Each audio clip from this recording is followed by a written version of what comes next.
ao invés de começar do 21, deixa aí o 21, mas eu vou pegar o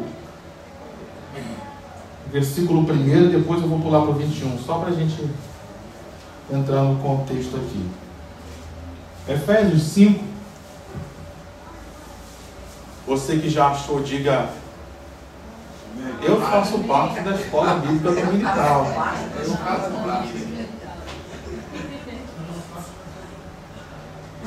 Você não faz, mas achou? Glória a Deus também. Então vamos ler. Versículo 1 do capítulo 5 diz assim: portanto, sejam imitadores de Deus como filhos amados. Então, se eu sou filho, Deus é o quê? Pai. Vamos para o versículo 21. Sujeitem-se uns aos outros no temor de Cristo. Esposas, que cada uma de vocês se sujeite ao seu próprio marido como ao Senhor. Porque o marido é o cabeça da esposa, como também Cristo é o cabeça da igreja, sendo ele próprio o salvador do corpo. Como, porém, a igreja está sujeita a Cristo, assim também a esposa se sujeite em tudo ao seu próprio marido. Maridos, que cada um de vocês ame a sua esposa, como também Cristo amou a igreja e se entregou por ela, para que a santificasse, tendo-a purificado por meio da lavagem de água pela palavra, para a apresentar a si mesmo como igreja gloriosa, sem mancha, nem ruga, nem coisa semelhante, porém santa e sem defeito. Assim também o marido deve amar a sua esposa, como ama o próprio corpo. Quem ama a esposa, ama a si mesmo, porque ninguém jamais odiou o seu próprio corpo. Ao contrário, o alimenta e cuida dele, como também Cristo faz com a igreja, porque somos membros do seu corpo. Eis que o homem deixará seu pai e sua mãe, e se unirá à sua mulher, tornando-se os dois uma só carne. Versículo 32. Grande é esse mistério, mas eu me refiro a Cristo e à igreja.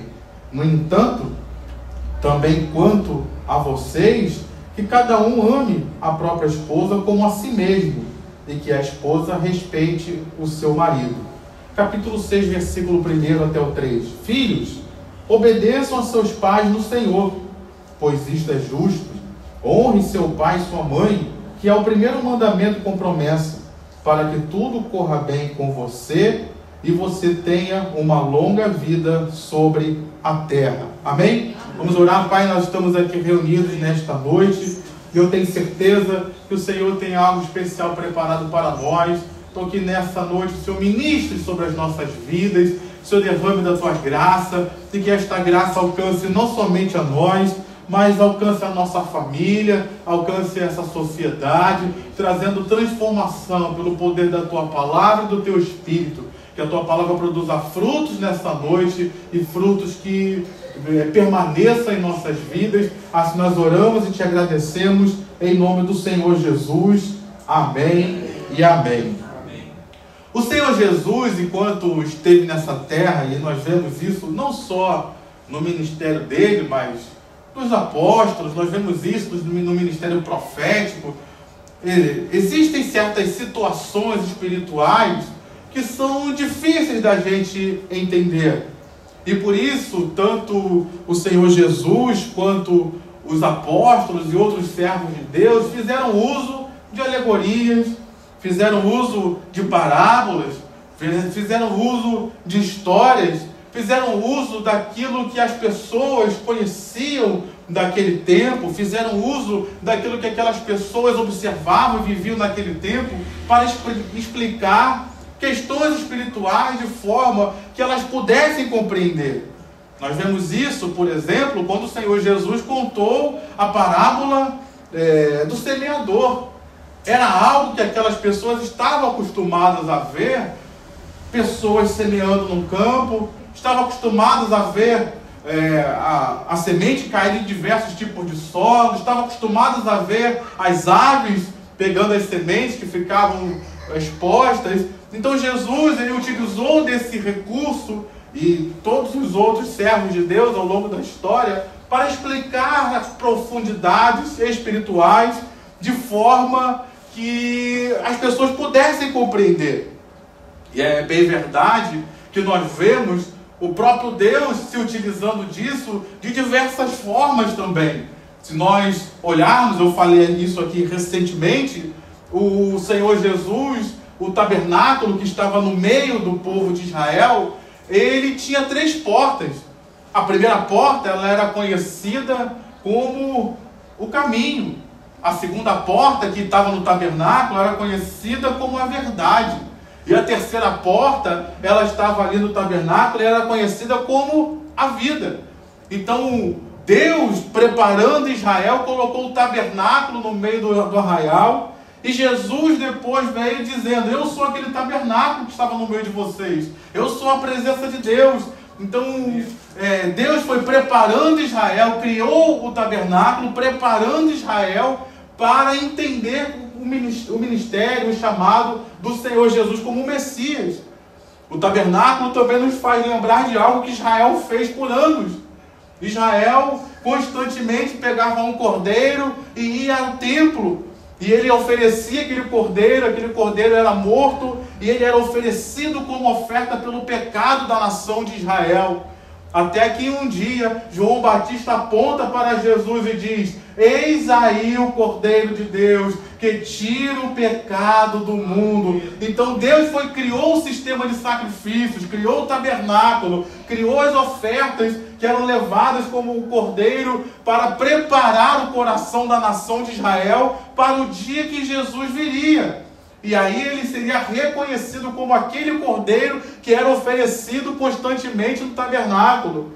Então perceba que Deus, ele usou desse recurso através do linguajar, com parábolas, com ensinamentos, com histórias, mas Deus também criou situações, Deus também criou recursos, Deus também criou até a lei para provar e mostrar algo que estava sendo preparado. Da mesma forma, querido, Deus, ele criou a família. Existe um termo que hoje é usado aí fora, que é um termo totalmente errado. Eles utilizam o termo dizendo família tradicional, para dizer daquela família composta por homem, mulher e filhos. Mas na realidade esse termo não é correto, porque a família não é uma questão de tradição humana. Amém? Amém? Não foi uma coisa que os seres humanos criaram. Não foi uma coisa que os seres humanos começaram a se reunir. Vamos fazer assim. Porque se eu coloco família como tradição humana, eu estou dizendo que ela pode ser outra tradição. Podemos criar outra tradição? Podemos. Claro que podemos. Tradição podemos. A minha família, ela é tradicionalmente flamenguista, mas será que com Segovinha aí pode vir alguém que venha torcer para outro time?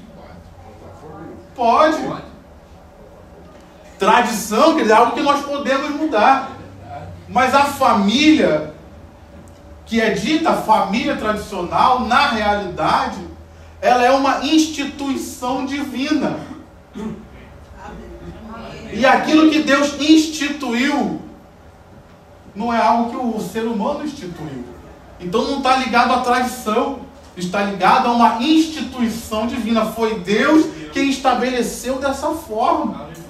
Então se a gente começa a entrar nesse meio de tradições, a gente vai dizer que a família pode ser uma nova tradição.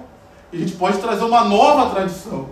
Mas quando a gente diz que a família é uma instituição divina, a gente destrói esse conceito de tradição.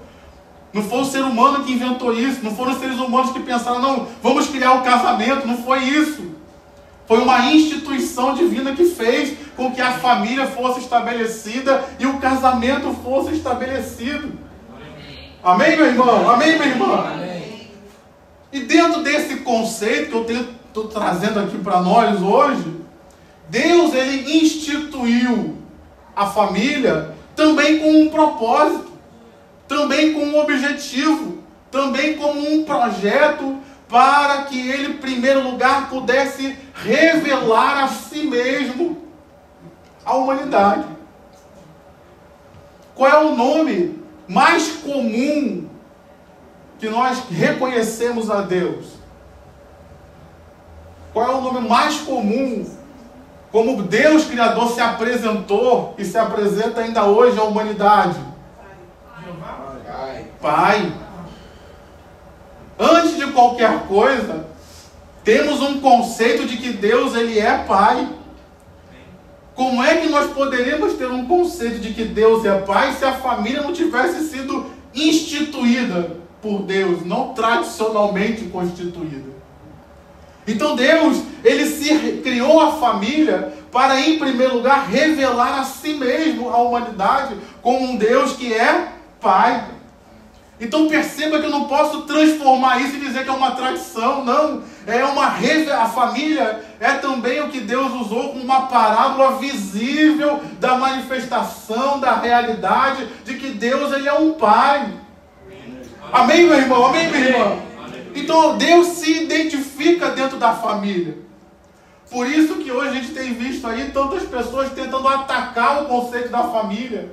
Isso eu vou tratar mais para frente, mas... Então, em primeiro lugar, Deus se revela como Pai. Dentro do conceito, Ele usa o conceito familiar para se revelar como um Pai. Para trazer uma identidade a Ele, de quem Ele é. Temos pais aqui nessa noite? Amém. Olha a tua responsabilidade, meu irmão. Deus usa isso para se revelar à humanidade. Em segundo lugar, quando a gente ora, Pai Nosso. Quando Deus se coloca como um Pai, Ele está também nos colocando como filhos. Está também trazendo para mim uma identidade. Eu sou filho de Deus. Por isso eu fiz questão de ler Efésios capítulo 5, o primeiro versículo, que diz lá: sejam imitadores de Deus como filhos amados. Então Deus se apresentando como Pai, Ele também está me dando uma identificação. Ele também está me dando uma identidade. Eu sou filho de Deus. E como filho de Deus, como criatura de Deus, eu tenho certos atributos, eu tenho certas qualificações, eu tenho certas características que eu herdei do meu Pai. Assim como eu e você herdamos certas características genéticas do nosso Pai, assim como nós herdamos certas características de caráter do nosso Pai, pela convivência com Ele, quando Deus diz que Ele é Pai, Ele está trazendo Ele está nos dando certas características também, que vêm dEle. E essas características, eu não quero aqui só restringir a características daqueles que são salvos em Jesus Cristo. Não. A humanidade, de forma geral, ela tem características que herdaram de Deus. Que herdou de Deus, desculpe. Nós fomos criados à imagem e semelhança do Senhor. Todos nós, todos os seres humanos. Independente se ela entregou a vida a Jesus ou não, existe algo de Deus na vida daquela pessoa. Existe algo da semelhança de Deus. Existe algo do caráter de Deus. Existe algo da vida de Deus na vida do ser humano. Então perceba como Deus, ao criar a família, Ele estava se revelando a nós. Por isso eu não posso destruir o conceito de família ou transformar a família num conceito só de tradição. Não, ela é uma instituição divina. Foi Deus quem fez assim. Foi Deus quem criou a família dessa forma. E olhando para esse texto que nós lemos, ele também mostra algo especial. Além da família, ele mostra a questão do casamento. E no casamento, Deus, ele revela a quem? Se na família, o Pai está sendo revelado, no casamento, quem é revelado é o Filho. Jesus Cristo, Ele é revelado no casamento. Esse é um dos motivos pelos quais a Bíblia fala que Deus odeia o divórcio. Não está só ligado à destruição de família, não está só ligado aos sofrimentos que uma família pode ter, que os filhos podem ter, que o cônjuge pode ter, mas o ódio de Deus pelo divórcio também está envolvido nessa questão da revelação do Filho. Quando quando você leu junto comigo, que é no casamento que a Bíblia usa o exemplo de Jesus amar a igreja, e por isso o marido deve amar a esposa, E uso o exemplo da igreja se submeter ao marido, como o exemplo da igreja submissa a Cristo. Temos irmãos casados aqui? Olha a responsabilidade que está sobre a sua vida. Em outras palavras, o que Deus está dizendo para nós é que o seu casamento, o meu casamento, o casamento é uma figura do relacionamento de Deus, de Jesus com a noiva. Em outras palavras, o que Deus está dizendo é que o seu casamento é uma pregação viva do Evangelho. Então perceba como Deus se revela nisso aqui. Deus se revela no casamento. Por isso que hoje nós temos visto muitos ataques com relação à família e ao casamento. Não é só uma questão cultural. Não é só uma questão de combate. Não. O mundo não quer que Deus seja revelado da forma mais simples possível, que todos nós estamos vendo diariamente um pai convivendo com um filho, e estamos vendo diariamente um marido convivendo com a sua esposa. Então aqui eles têm combatido, queridos, constantemente, de forma ferrenha, contra a família, contra o casamento, para tirar e excluir Deus da sociedade, tirar e excluir a revelação de Jesus através do casamento, tirar e excluir Deus de toda forma, para que as pessoas não possam ter o conhecimento de Deus. Então, nós sabemos, queridos, que existem diversas configurações familiares. Mas se eu excluir esta configuração que Deus estabeleceu de homem, mulher e filhos, eu excluo a configuração de Deus dentro da sociedade. É verdade.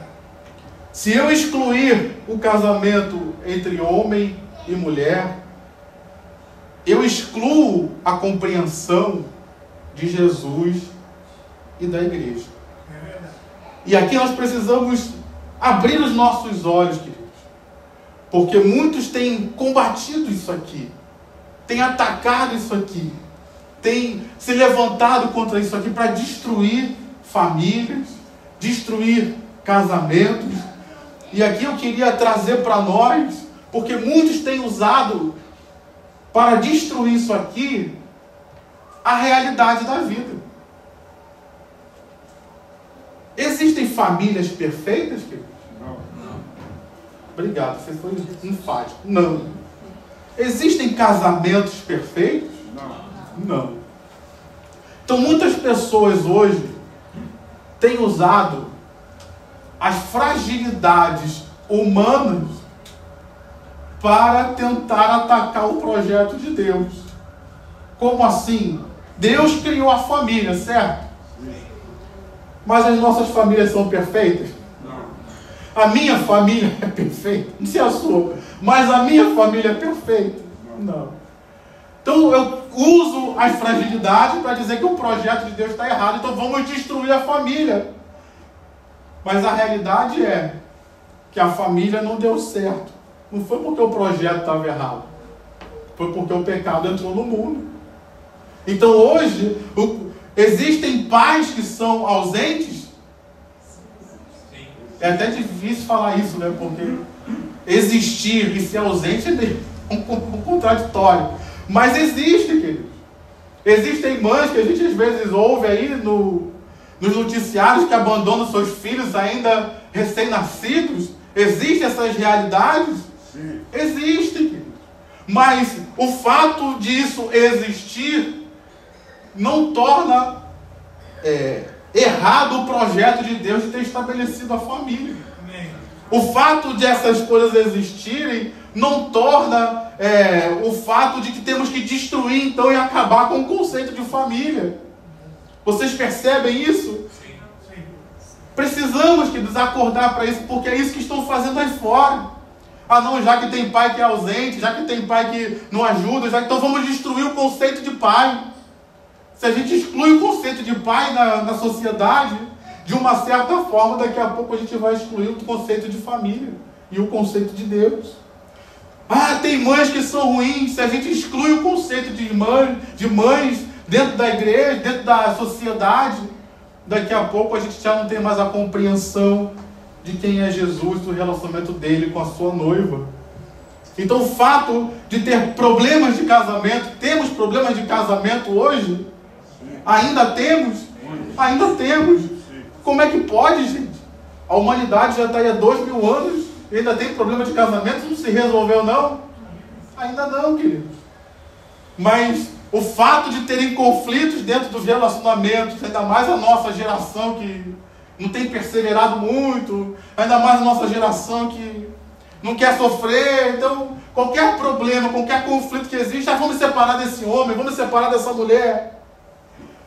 O fato de terem essas falhas, o fato de terem essas dores, o fato de terem esses conflitos dentro do casamento, quer dizer que o casamento então precisa ser completamente destituído? Não. Quer dizer que o casamento não precisa ser completamente, como tem dito aí fora, é uma instituição falida? Não, meu irmão. O casamento ainda é uma instituição divina também. E o que torna, eu queria trazer isso para nós, o que torna maravilhosa a vinda do nosso Senhor Jesus a essa terra, também não é só o fato dele ter vivido nessa terra sem pecados. Não é só o fato dele ter vindo e ter vencido Satanás, pisado na cabeça dele. Não é só o fato dele ter morrido na cruz e ao terceiro dia ressuscitado e ter sido elevado aos céus e ser reconhecido como Rei dos Reis, Senhor dos Senhores, aquele que venceu. Tudo isso é maravilhoso, queridos. Mas o meu Senhor e o teu Senhor Jesus, ele veio a essa terra e ele nasceu como, queridos? Ele nasceu em uma família. A família de Jesus era perfeita? Não, igual a minha e a sua. Tu acha que a família dele era milagrosa? Não. A família dele tinha defeitos? Sim. Vou mexer aqui com alguns irmãos. Maria tinha defeitos? Não. Maria tinha defeitos, sim. Ela era pecadora igual a todos nós. Maria tinha defeitos. Será que ela errou na criação de Jesus em alguma coisa? Com certeza sim. A começar de ter esquecido ele no templo. Você que é mãe, que já esqueceu teu filho em algum lugar, já perdeu teu filho em algum lugar. Aí, a mãe do próprio Salvador esqueceu ele. Vou chegar lá, meu irmão, calma. José, que era o pai, vamos dizer assim, moral ali de Jesus, o pai dentro da sociedade para Jesus, ele era perfeito? Também não, queridos. E se nós olharmos a genealogia de Jesus, nós vemos que na genealogia de Jesus tinha Raabe, que era prostituta, tinha Ruth, que era de outras terras, tinha assassinos, tinha tanto tipo de gente ali, que Deus usou essa família, cheia de problemas, cheia de conflitos, igual a minha e igual a sua, para que Jesus viesse a essa terra e trouxesse salvação.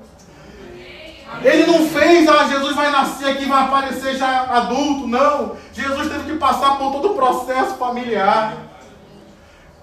Jesus teve que passar pelo processo de nascer dentro de um casamento entre José e Maria. Então perceba que o próprio Deus, ele não destruiu o projeto família. O próprio Deus, ele não destruiu o projeto casamento, muito pelo contrário. Ele, ao enviar o seu próprio filho, ele enviou o seu próprio filho dentro de uma família, ele enviou o seu próprio filho dentro de um casamento, ele enviou o seu próprio filho dentro da família, para que o projeto de Deus fosse realizado. Então, nesse momento que nós vivemos, nós precisamos ser pessoas que se levantam para orar. Nós estamos num culto de oração. Precisamos ser pessoas que se levantam para confiar que a palavra de Deus continua sendo verdade. Nós precisamos ser pessoas que continuam lutando pela família, queridos. É por isso que não é à toa que muitos dizem: a família é a célula máter da sociedade. A família é a célula máter da igreja. Por quê? Porque na família está representado ali o Pai, o Deus Todo-Poderoso e Criador de todas as coisas. Na família está representado ali o Filho, que é o Salvador do mundo. Então perceba que há um projeto de Deus da família. E nós não podemos abrir mão desse projeto, nem permitir que lutem e destruam esse projeto. Muito pelo contrário. Enquanto nós estivermos aqui, vamos defender o projeto de Deus. Enquanto nós estivermos aqui, vamos lutar pela vontade de Deus. Enquanto nós estivermos aqui, vamos apregoar. A família não é um projeto, não é uma instituição falida nem fracassada, porque Deus não institui nem cria nada para ser destruído. Muito pelo contrário, Ele criou a família para ser algo eterno. Não é à toa que quando nós morrermos, nós iremos passar a eternidade junto com o Pai. E junto com Jesus, nosso irmão mais velho, e os nossos demais irmãos, em que nós estaremos lá na eternidade, adorando, bendizendo ao Senhor, inseridos na família de Deus, como diz o próprio Efésios, só que no capítulo 2, um pouquinho antes. Então, nessa noite, meu irmão, vamos lutar pela família. Nessa noite, vamos orar pelas nossas famílias. Nessa noite, vamos orar pelos casamentos, queridos, para que Deus abençoe os nossos casamentos, da igreja, da nossa família, para que Cristo possa ser visto nos casamentos, para que Deus possa ser visto no meio das nossas famílias, e assim Ele seja revelado a essa sociedade que tem lutado contra Ele. Não vamos deixar que as fragilidades nossas, por causa dos nossos pecados, que tem manchado a instituição família que Deus criou. Não vamos deixar que os nossos pecados, que tem manchado a instituição casamento que Deus criou. Por que não dizer, não vamos deixar que os nossos pecados, que tem manchado a instituição igreja que Deus criou, venha nos fazer pensar que a família, que o casamento e que a igreja são desprezíveis. Venham nos fazer pensar que a família, que o casamento e que a igreja são falidos, são instituições que não prestam mais para nada. Não, meu irmão. Deus criou a nossa família, Deus criou o casamento, Deus criou a igreja. E diante dessas realidades que eu falei aqui, eu também queria orar, queridos, por conta disso. Porque é uma realidade, embora Deus tenha criado a família, muitos de nós temos traumas na família. Muitos de nós temos problemas por causa do pai, por causa da mãe. Às vezes não foi o pai nem a mãe, mas foi um convívio com a avó. Foi um clima hostil que havia, talvez, dentro de casa com os irmãos. Nós vemos isso, por exemplo, na vida de José. O problema de José não era o pai, não era a mãe, mas havia um clima hostil entre os irmãos. E essas realidades, elas são traumáticas para nós. E nós precisamos, às vezes, tratar isso. Precisamos tratar, às vezes, questões de casamento. Embora o casamento seja uma instituição divina, a verdade é que muitos de nós temos traumas por causa de casamentos que aconteceram e se desfizeram, por causa de casamentos que a gente tinha tudo pensando, não, agora eu caso. E de repente, na última hora, a pessoa desistiu, abandonou. Conhecemos histórias de pessoas que foram abandonadas no altar, que a pessoa não apareceu. Meu Deus. São situações que nós enfrentamos, de relacionamentos que não se concretizaram, que não foram à frente por diversos motivos. Na área do casamento, quantas pessoas frustradas porque ficaram viúvas, por exemplo. Ah, mas eu era tão novinho, eu era tão novinha, e Deus levou minha esposa. Quantos de nós traumatizados com relação à família, porque o pai era ausente, porque o pai morreu, e a gente fica com raiva, ah, Deus, por que Deus levou meu pai, por que Deus levou minha mãe? Trazendo isso para a igreja. Quantos de nós frustrados, machucados, ah, o meu pastor fez isso, o meu pastor fez aquilo. O líder de ministério fez isso. Ah, os irmãos daquela igreja não me procuraram, não me buscaram. Quantos traumas, queridos, nessa instituição divina, tanto família, quanto casamento, quanto igreja. quantos traumas existem. Mas a boa notícia é, queridos, que na instituição que Deus fez, Ele também pode te curar. Amém. Ah, mas eu tive traumas na família. Mas Deus usou a família de Jesus para que Jesus viesse, para salvar as nossas vidas, para curar os nossos corações. Ele usou, eu sou o pai, como que dizendo, seu pai pode ter te esquecido, seu pai pode ter te abandonado, mas eu sou cura para você, eu sou restauração para você, eu sou bênção para você, eu sou vida para você. Seu pai pode ter tido diversos defeitos, mas eu, o Senhor, não tenho defeito algum, eu sou perfeito, como Ele próprio se anunciou, eu sou maravilhoso. Então nessa noite, Deus, Ele tem cura para nós, para que nós possamos continuar na instituição família que Ele nos deu, e sermos instrumentos de cura e restauração para a nossa família. Deus pode nos curar, e Ele quer nos curar nessa noite, para que você que está aí no casamento, Deus possa entrar nesse casamento também e fazer um milagre, trazendo cura, trazendo restauração, para que o seu casamento seja uma figura do relacionamento de Jesus com a sua igreja, com o seu povo. E Jesus também está aqui, querido, para curar o nosso coração de todas as feridas que nós mesmos recebemos dentro da casa de Deus, dentro do projeto de Deus que é a igreja.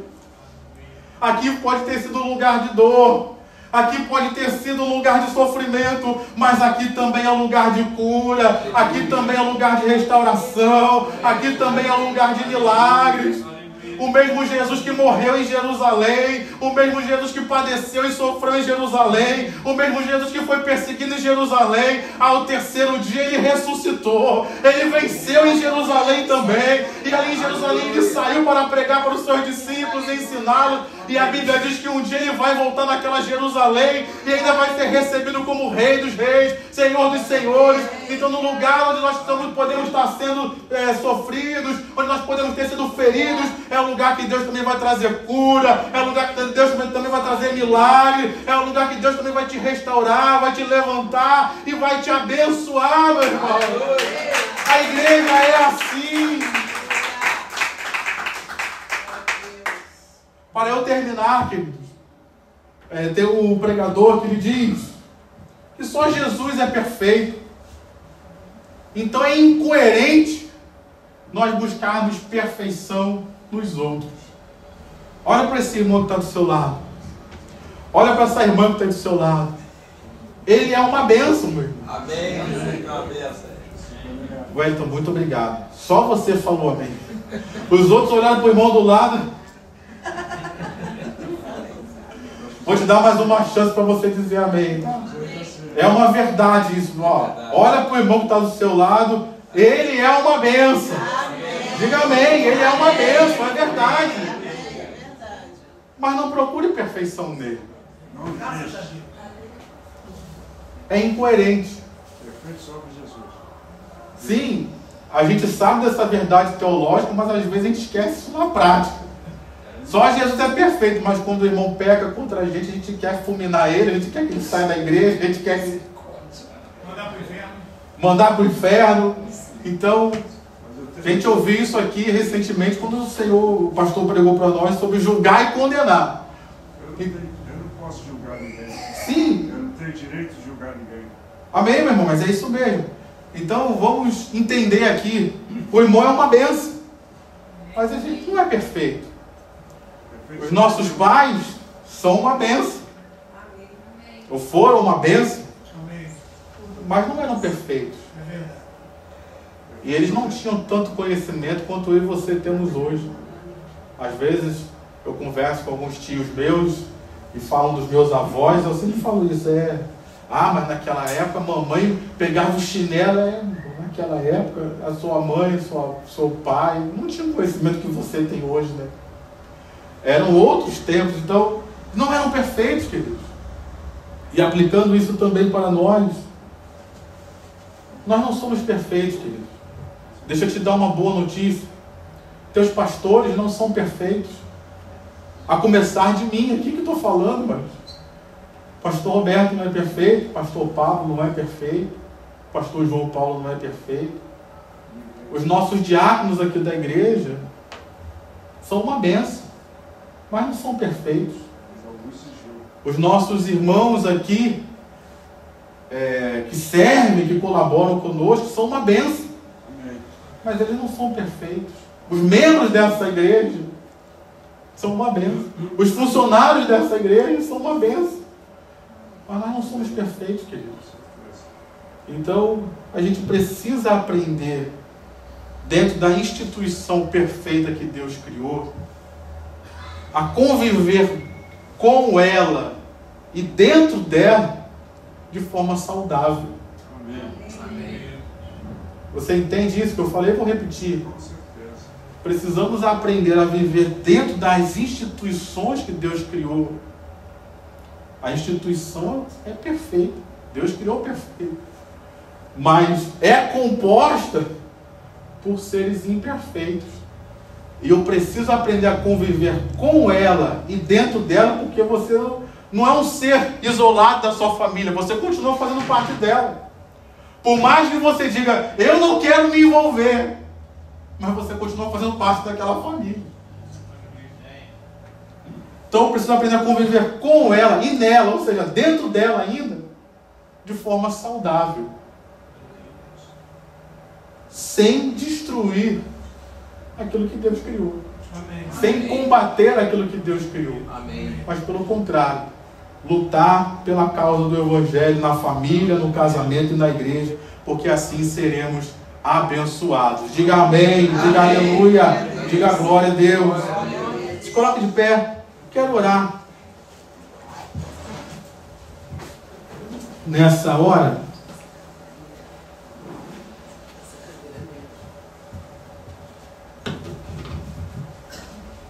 Feche seus olhos. Em primeiro lugar, eu queria fazer uma oração pelas nossas vidas.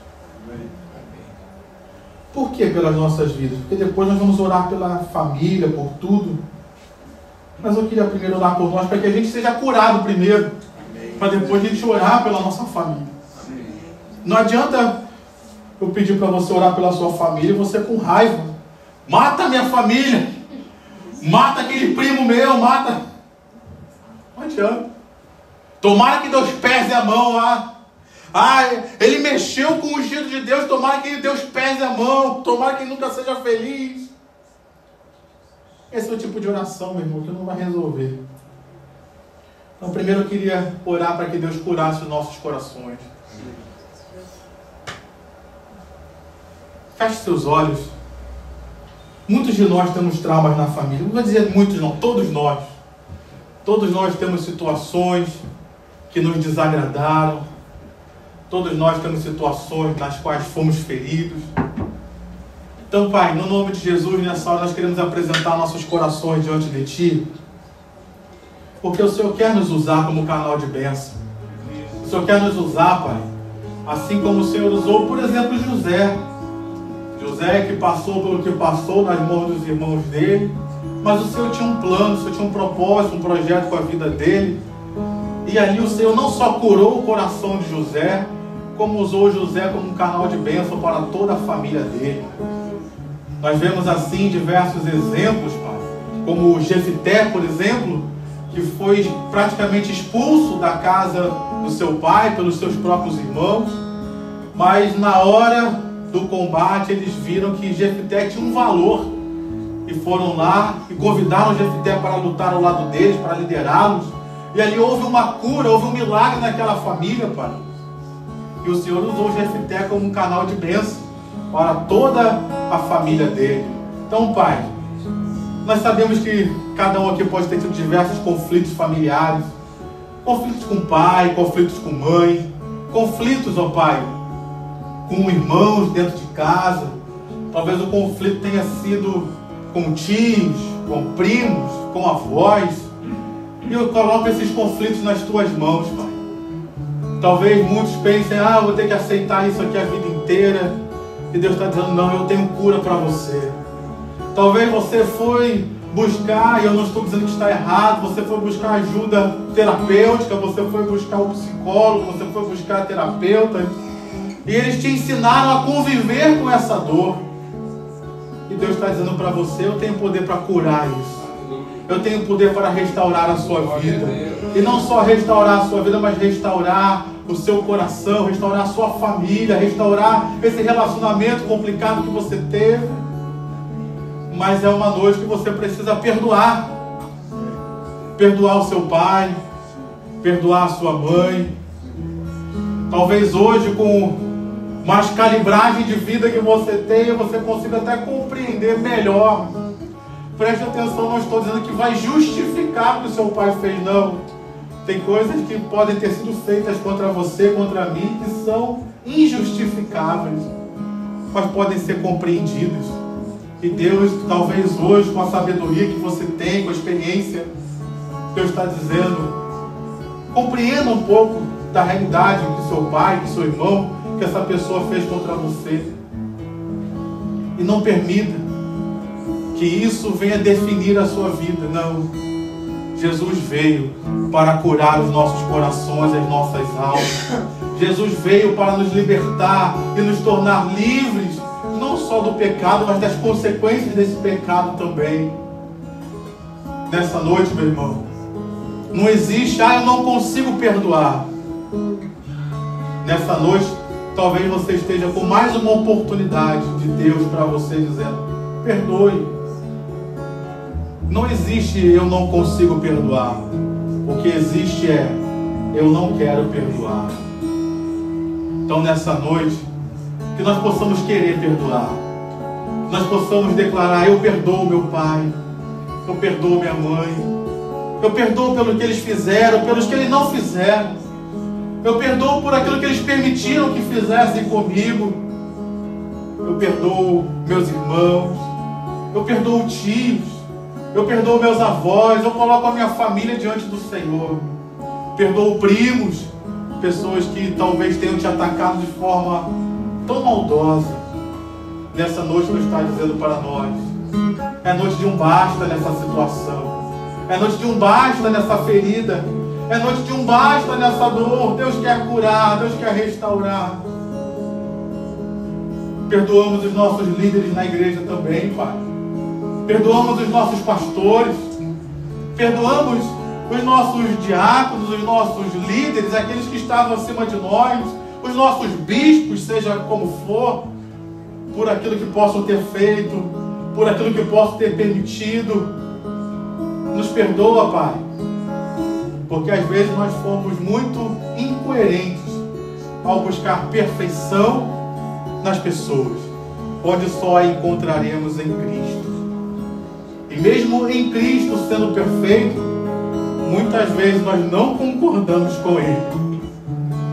E precisamos tratar os nossos corações para aceitar aquilo que Ele permite em nossas vidas. Então, Pai, que nessa noite possamos ser curados nos nossos relacionamentos familiares. Que nessa noite, Pai, tem pessoas aqui que precisam ser curadas nos seus relacionamentos afetivos.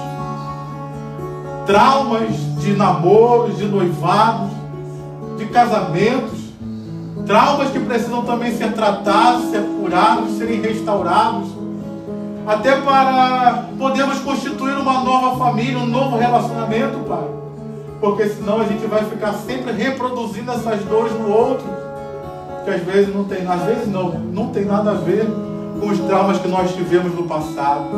Então, Pai, cura corações aqui de casamentos destituídos, relacionamentos destituídos. Cura corações aqui por causa de divórcios, ó Deus. Cura corações aqui por causa de viuvez. Quantos até ficam revoltados? Por que aquela mulher não cuidou da saúde dela? Por que aquele marido não se cuidou mais? Por que Deus tirou meu marido? Por que Deus levou minha esposa? Cura corações nessa hora, Pai, relacionados à nossa família, ao nosso casamento, relacionamentos afetivos. Cura nossos corações, ó Pai, com relação à igreja. Que nós saímos daqui curados e restaurados pelo Teu poder. para que nós oramos no nome do Senhor Jesus. Amém e amém. Aleluia. Contra toda a ação do marido, contra a igreja, contra a família. Amém. Nós vamos orar ainda, colocando a família nas mãos do Senhor, para que esse projeto de família, de igreja, vença toda essa luta que temos enfrentado. Amém. Vamos orar pelas nossas famílias, por aquilo que Deus tem para nós. Amém? Amém. Senhor, meu Deus, nós te louvamos, Pai, te agradecemos pela tua presença em nossas vidas, Pai, por tudo que o Senhor tem feito por nós, Pai, por tudo aquilo que o Senhor colocou diante de nós, Pai. Queremos, Senhor, consagrar a Ti, Pai, as nossas famílias, Pai. Queremos colocar diante de Ti nossos familiares, Pai, aquilo que o Senhor, de repente, Pai, colocou para que nós tomássemos conta de um tio, de um filho, Pai, de um parente, de uma mãe, de alguém, Pai, que de repente o Senhor coloca no nosso coração agora, Pai, como uma pessoa, Pai, que de repente tem algum tipo, Pai, de deficiência que nós temos que tomar conta dela, Pai. Deus querido, Pai amado, nós queremos colocar essas pessoas diante de Ti, Pai, para que o Senhor, Deus, em nome de Jesus, as visite de maneira sobrenatural nessa noite, Pai, trazendo a recompensa que só o Senhor pode trazer, Pai, fazendo aquilo que só o Senhor pode fazer, Pai, quer manter em vida, Pai, quer manter essas pessoas do jeito que elas estão, Pai, ou curá-las se for da sua vontade, Pai.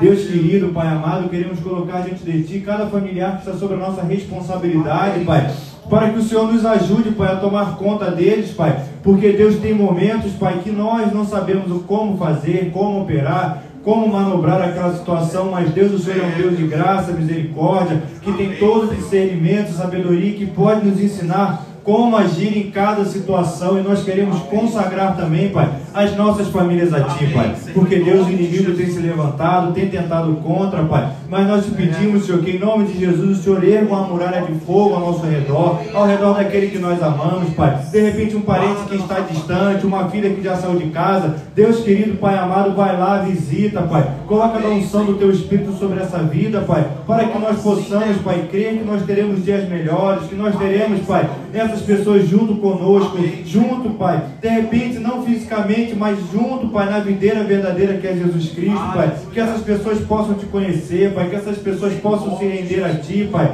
que Deus Todo-Poderoso, o Senhor vá trabalhando na vida de cada uma delas, Pai, e Senhor, a cobrindo com Teu sangue, a cobrindo com Teu poder, Pai, a cobrindo, Pai, para que nós possamos ver, Pai, a Tua poderosa mão a sustentando, Pai, que o inimigo não possa chegar perto delas, Pai, que todo trabalho, todo encantamento, Pai, caia por terra em nome de Jesus Cristo, Pai, e que essas pessoas venham a ter, Pai, consciência que não há vida fora de Ti, Pai, que só há vida, Pai, na videira verdadeira que é Jesus Cristo, Pai, que essas pessoas possam se render aos Teus pés, Pai, que esse projeto, Pai, que é a família, que é algo alicerçado em Ti, Pai, continue progredindo, Pai, continue avançando, Pai, continue, Pai, estabelecendo, Pai, o Teu reino nessa terra, Deus, é o que nós te pedimos e Te agradecemos, em nome de Jesus, amém e amém.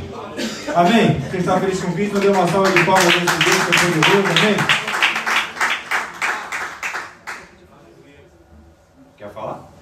Deixa eu só vir aqui. Deixa eu só dar uns avisos aqui. Amanhã, terça-feira, você pode se assentar, não vai ficar de castigo em pé, não.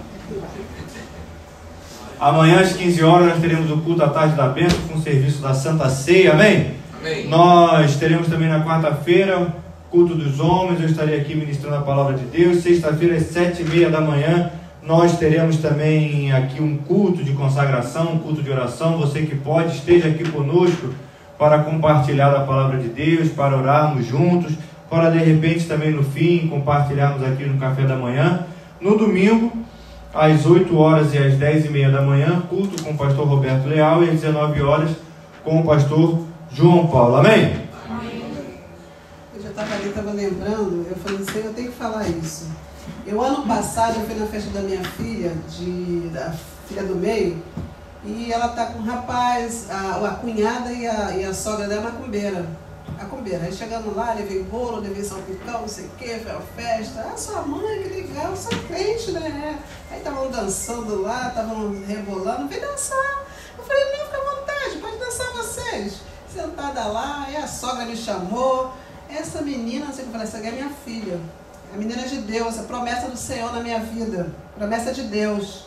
Deus está cuidando dela, Deus não sei o quê. Falei assim firme. Esse ano, a minha filha foi para a igreja, voltou para a igreja. Glória a Deus, voltou para Cristo. Ela falou, mãe, a sogra e a cunhada estão indo lá. Diz que está gostando, a sogra se manifestou, mas não se manifesta mais. Quinta-feira, agora foi aniversário da minha filha. Ela falou, mãe, eu não quero festa, não quero churrasco, eu só queria um bolinho e tal. Veio almoçar comigo, eu fui lá. Estava a sogra e a cunhada lá. A sogra é crente, está crente. E a minha filha lá, ela bota aquela música, Aline, que você bota, tá assim, é grudada na minha filha, mas tá uma grudação, eu falei, você tem um ministério. A cunhada, né, tá aí o nariz dela lá e no alto. O filho dela de 15 anos chegou para mim e falou, tia, você não sabe o que aconteceu comigo, tia. Eu tive um sonho com Jesus, eu acordei com o Senhor Jesus Cristo e ele falava, o mundo está acabando, eu estou voltando. Corre para a igreja, tia. Aí começou, tia, eu não sou perfeita, eu não sei o que, mas eu fui, eu tive um encontro com Jesus, eu estou levando, já levei 2 amigos que aceitaram Jesus também, eu assim, impressionada, sabe, com aquilo tudo. Então olha só o que é a oração, o que eu coloco aqui, a minha família, o que Deus ele está fazendo no mundo espiritual, entendeu? Ele está tocando lá, até onde eu não imagino, mas através da minha filha está todo mundo indo. Olha só que bênção, gente, vamos orar, a oração é rica demais. Amém.